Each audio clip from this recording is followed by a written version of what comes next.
정부가 수도권의 학원과 PC방에 전자출입 명부 설치를 의무화하기로 했습니다. 중앙재난안전대책본부는 고위험 시설에 QR코드를 차질 없이 도입하고 수도권의 학원과 PC방도 설치를 의무화하겠다며 이외의 다른 시설에 대해서도 적극적으로 권장해 이용자 파악이 신속하게 이뤄지도록 하겠다고 밝혔습니다. 교육부가 수도권 유초중학교 등교 인원을 3분의 1 이하, 고등학교를 3분의 2 이하로 제한하는 밀집도 최소화 조치를 이달 말까지 연장한다고 밝혔습니다.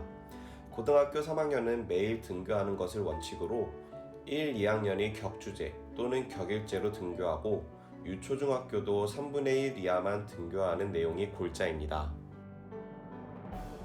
대구시 교육청이 하절기 대비 학교 급식 식중독 예방관리 대책을 마련했다고 밝혔습니다.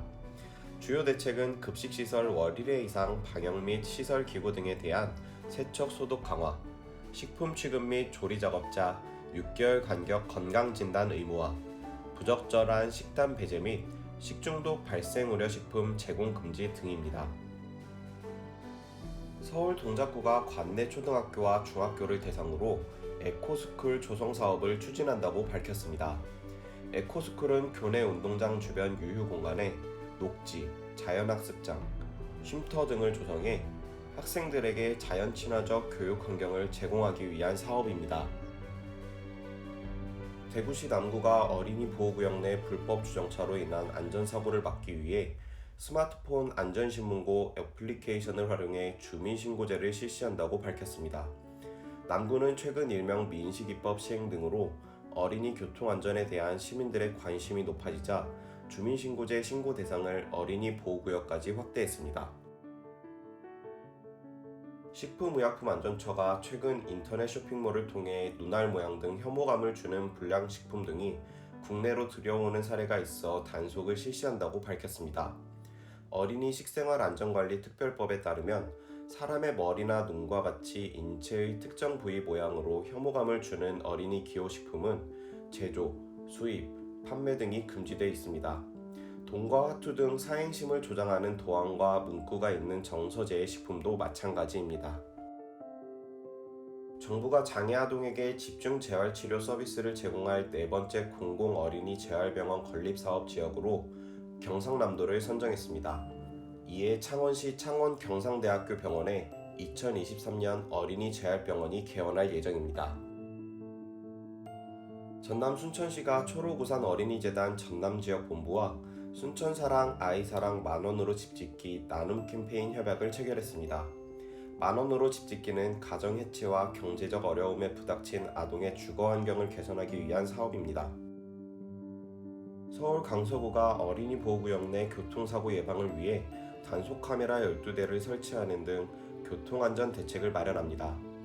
구는 소화전 주변 5m 이내, 교차로 모퉁이 5m 이내, 버스 정류소 10m 이내, 횡단보도 등 기존 4대 불법 주정차 금지구역 외에도 새로이 어린이 보호구역을 추가할 방침입니다.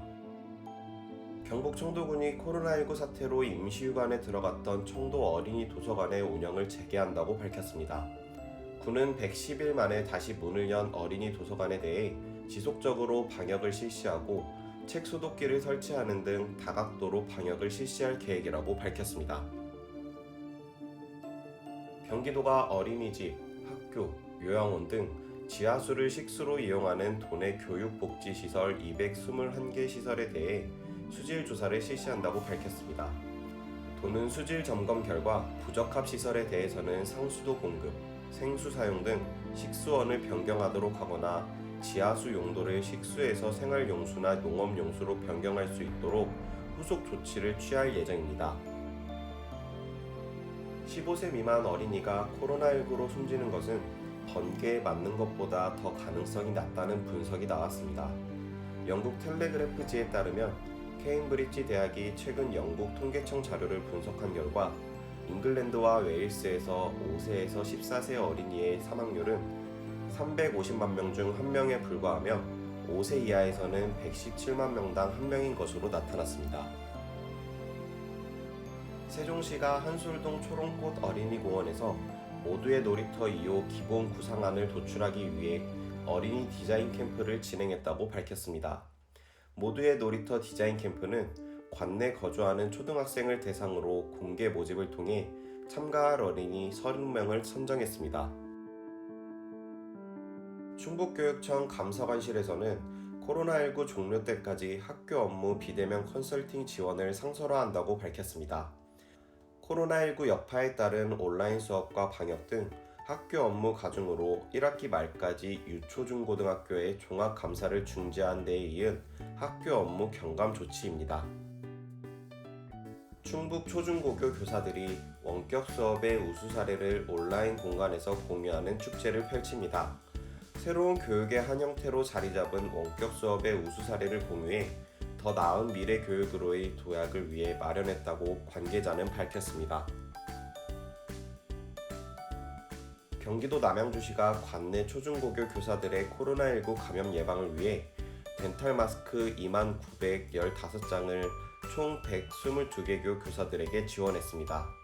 시는 더운 날씨 속에서 마스크를 쓰고 장시간 수업을 하는 열악한 상황에 있는 교사들에게 보다 얇은 마스크 지급이 필요한 때라고 판단해 덴탈 마스크를 지원했습니다. 전북농협이 전주 화정초등학교 스쿨팜 체험장에서 300여 명의 학생들이 참여한 가운데 모내기와 채소 수확 체험을 했다고 밝혔습니다.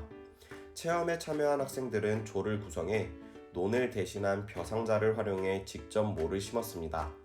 또 오이, 고추, 상추 등 농작물 수확 체험을 실시했습니다. 경기도 수원시가 지역 내 초중고등학교 42곳과 수원 제1평생학교에 코로나19 예방을 위한 열화상 카메라를 설치한다고 밝혔습니다. 설치가 완료되면 수원시 모든 초중고등학교 199곳과 특수평생학교 4곳에 열화상 카메라를 운용하게 됩니다.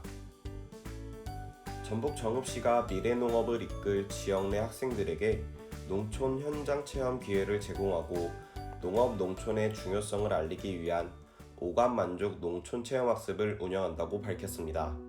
오감만족 농촌 체험학습은 학교 교과과정과 연계한 프로그램을 홍보하고 농촌 체험 관광 활성화와 농가 소득 증대를 위해 마련됐습니다. 전북도 교육청이 초등교사의 수업 고민, 비우고 담다를 주제로 초등수업 전문성 신장 워크숍을 전주교육대학교 전주부설초등학교에서 개최했습니다. 초등희망교원 140여 명을 대상으로 하는 이번 워크숍은 즐거운 수업 어떻게 만들어가지, 더 좋은 수업을 하려면 어떻게 해야 할까 등 교사라면 누구나 가지고 있는 수업에 대한 고민을 함께 나누고 다양한 수업 방법을 공유하는 자리로 마련됐습니다.